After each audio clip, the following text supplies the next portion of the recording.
Alrighty, so UFC 314 has now concluded. It's been a couple days of post-nut clarity, and might I say, damn does it feel good as Volk being champion. Now, I was on the other side, you know. I was rooting for Diego Lopez. Don't get me wrong, I like Volk. But I thought Diego Lopez was going to finish him within 2 rounds. Nearly did, to be fair, but Alexander the Great Volkanovski has reclaimed his belt and is now champion of the 145 featherweight division. Now, does this mean that our champion in the 145 division is now just Ilya's sloppy seconds? Does this mean that Alexander the Great is really just cooking the division and now the division's fucking... It's over, you know? Volk's gonna lose his next title defense anyways, and then we're gonna be in an era of just constantly shifting featherweight belts? Maybe, but I don't think so, you know? And I originally thought if Volk got the title back, I did think featherweight was gonna be cooked, because if Volk got the belt back, it's like, I think anyone can beat him, pretty much, you know? Any young buck, we'll say, you know? Obviously, he's beaten the Brian Ortegas. He's so far out of the title conversation. It's not going to happen in his career. And in fact, I even think he said he's going to move up in the division. The fat fuck. But yeah, like, Yair, bum, nowhere near title shot. Get him out, you know what I mean? But the new ones, like a Lerone Murphy, even though I don't think he wins, you know? But I did think, like, if Volk ended up winning, a lot of the younger, newer competition, the Yusuf Zalals, maybe, Gene Silvas, you know what I mean? I thought they were going to be the ones. Oh, they've actually updated the list. Oh, it's actually, ooh, this is interesting. How the fuck is Max Holloway still here? He's not even a featherweight anymore. Anyways, maybe that's a topic for a different fucking video. But yeah, I don't think featherweights is cooked as I originally thought. And maybe this is something where everyone is sort of realizing, like, oh, you know what? Featherweight's actually not that bad. You know, I understand that Max's name needs to be removed here, and we need to add someone else to the rankings. Calvin Kattar is 15. Really? Sean Woodson had a really good performance against Dan Ige. I know he was down on rounds somehow, but I feel like Sean Woodson should be this 15th. I get it, though. Kind of. Not really. Yeah, we remove Max Holloway from this. Lopez, #1 contender. I think that's fine. Ilya's also not a featherweight anymore. What are we doing? What the fuck? How? I'm just so lost. So, Ilya moves down... Okay, that's a topic for another video. Anyways, oh yeah, you guys can't even fucking see it because my beautiful fucking webcam's blocking it. But, yeah, I don't think featherweight's that cooked. You know, I actually do think Volkanovski goes on a run here, you know? Max Holloway was questionable because of the trilogy stuff, but Volk kind of whooped him in the trilogy. You know, a lot of people forget, man. Yair Rodriguez was supposedly Volkanovski's most dangerous matchup yet. And Volk kind of whooped his ass, and we've since found out that Yair is dog shit. I don't care what anyone says. That Patrice Pitbull performance was terrible.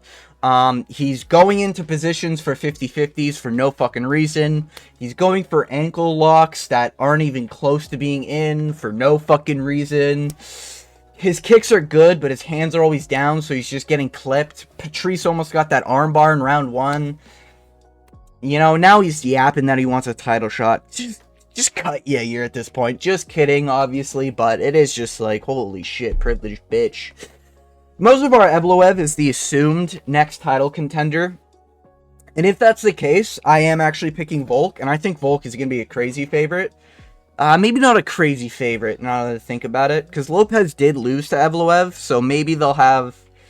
I could see him being like a -200 plus. -200 to -300 is where I'd place Volk. Somewhere in there, like 275.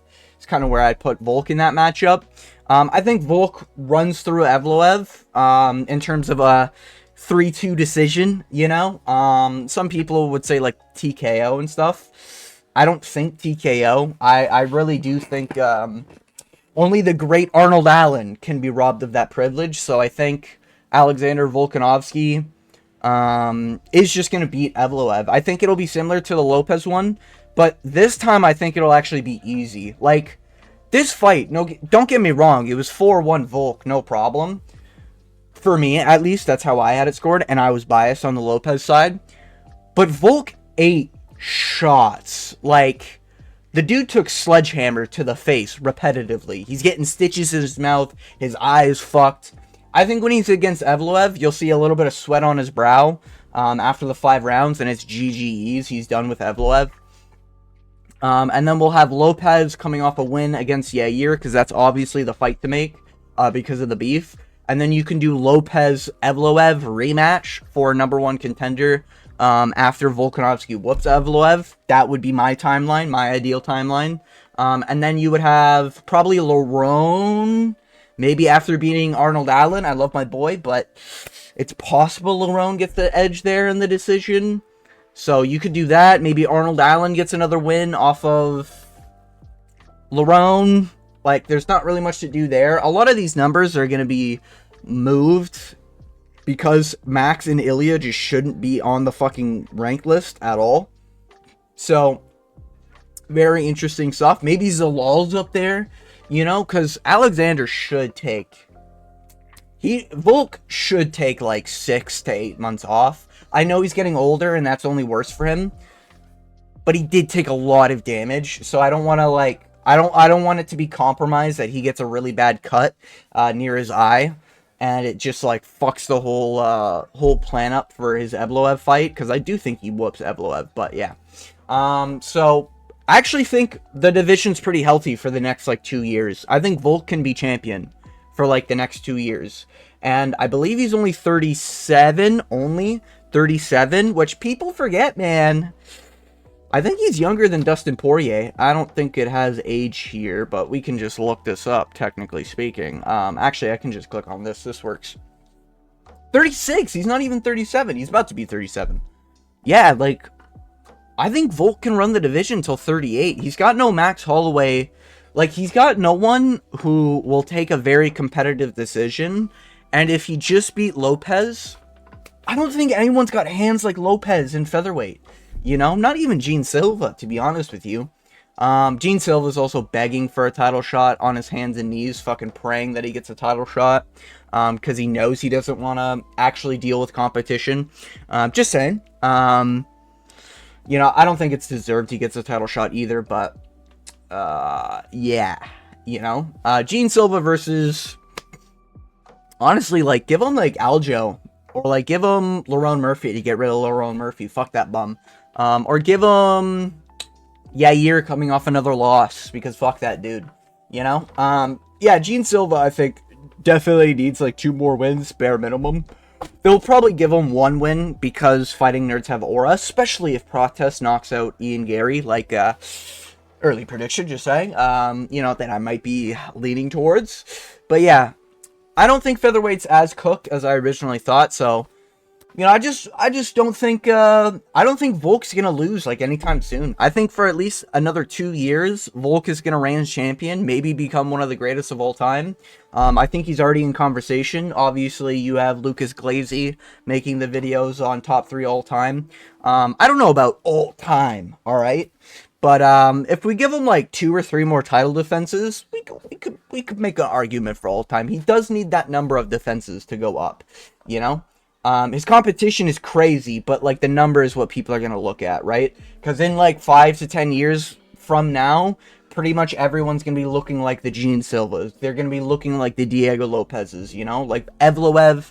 Like, people are going to be better than Evloev, Ilya, you know? Like, that's going to happen in the next 5 to 10 years. And that's what people are going to be like, oh, well, you know, how good is Yair Rodriguez anyways? You know what I mean? Or, like, how... I don't want to say it, but, like, how good is a Max Holloway win at featherweight anyway? You know what I mean? Like, those are going to be other arguments later on. So, even though, you know, Max Holloway is pretty good, but I think, like, Volk has cleared the debate.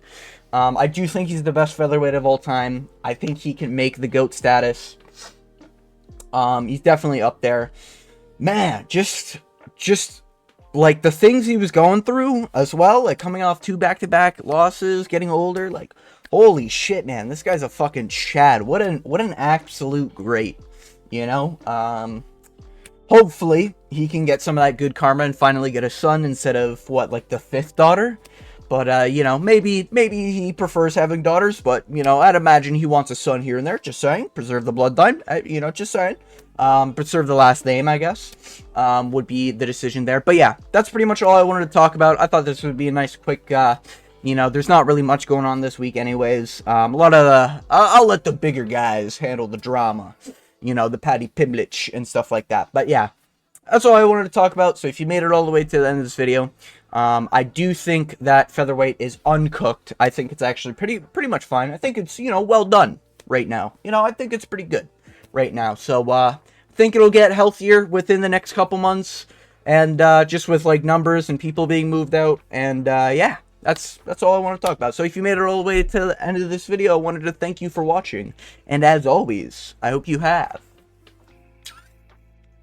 jawline check, a good day.